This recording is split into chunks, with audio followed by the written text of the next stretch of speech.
Si, comme moi, vous gérez vos comptes avec Excel, vous avez peut-être un jour eu envie de le faire avec votre smartphone. Et alors là, il vous est sans doute arrivé la même chose qu'à moi. J'ai tenté de lire une feuille Excel sur mon smartphone. Il faut une très bonne vue et des tout petits doigts. Excel n'a vraiment pas été conçu pour être utilisé sur un smartphone.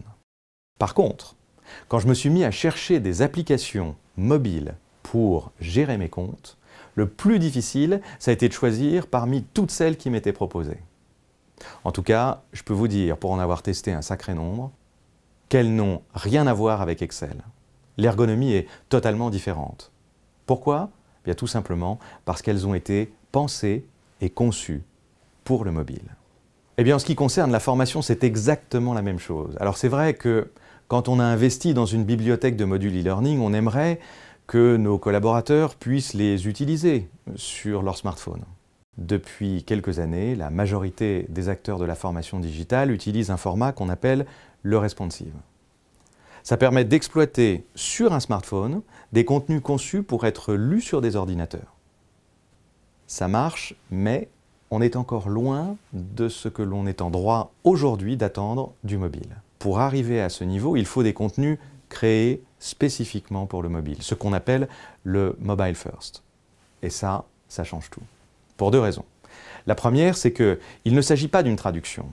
Le mobile first propose une navigation directement issue des codes du mobile. La seconde raison, c'est que la programmation est réalisée dans le langage de l'appareil, iOS ou Android, pour ne citer que les plus courants. Ce qui permet de profiter pleinement de son potentiel en termes de fluidité et d'esthétique. Concrètement, les solutions Teach on Mars sont toutes développées en mobile first. Pour offrir aux apprenants la meilleure expérience d'apprentissage, il faut bien évidemment s'appuyer sur le meilleur de la technologie. Au-delà de ça, c'est la logique même de conception pédagogique qui évolue. Pour garantir la performance et l'agrément d'une formation en mobile learning, on ne raisonne plus seulement en termes de contenu. On intègre de nouvelles pratiques pour être véritablement en adéquation avec les usages du mobile.